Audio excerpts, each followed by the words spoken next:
Hello, today we'll discuss about permanent pacemakers.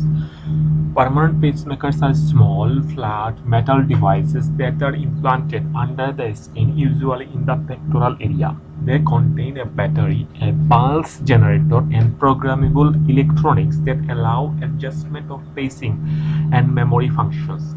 Pacing electrodes leads can be placed via the subclavian or cephalic veins into the right ventricle, usually at the apex, the right atrial appendage, or to maintain AV synchrony both. Permanent pacemakers are controlled using an external programmer through a wireless telemetry system, allowing rate, output, timing, and other parameters to be adjusted. This allows the device settings to be tailored to the patient's needs.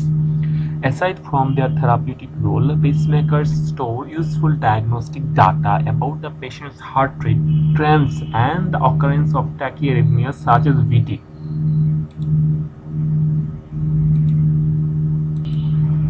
Single-chamber atrial pacing is indicated in patients with SA disease without AV block and also in patients with continuous atrial fibrillation and bradycardia.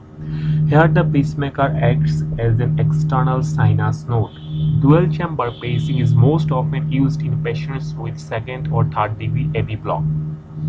Here the atrial electrode is used to detect spontaneous atrial activity and trigger ventricular pacing, thereby preserving AV synchrony and allowing the ventricular rate to increase, together with the sinus node rate, during exercise and other forms of stress. Dual-chamber pacing has many advantages over ventricular pacing, including superior hemodynamics and better effort tolerance, a lower prevalence of atrial arrhythmias in patients with SA disease, and avoidance of pacemaker syndrome, in which a fall in blood pressure and dizziness occur due to loss of AV synchrony. A code is used to signify the pacing mode. For example, a system that paces the atrium senses the atrium and is inhibited if it senses spontaneous activity is designated AAI. Most dual-chamber pacemakers are programmed to a mode termed DDD. In this case, ventricular pacing is triggered by a sensed sinus PUA and inhibited by a sensed spontaneous QRS complex. A fourth letter R is added if the pacemaker has a rate response function. For example, the letters AAIR indicate an atrial demand pacemaker with a rate response function. Rate responsive pacemakers are used in patients with chronotropic incompetence who are unable to increase their heart rate during exercise. These devices have a sensor that triggers an increase in heart rate in response to movement or increased respiratory rate. The sensitivity of the sensor is programmable, as is the maximum paced heart rate.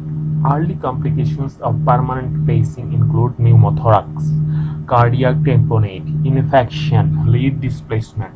Late complications include infection, which usually necessitates removing the pacing system, erosion of the generator or lead, chronic pain related to the implant site, and lead fracture due to mechanical fatigue. Now the international generic pacemaker code: chamber paced, chamber sensed, response to sensing. O indicates none, A atrium, D ventricle, D both, and T is triggered, I is inhibited. Thank you, friends.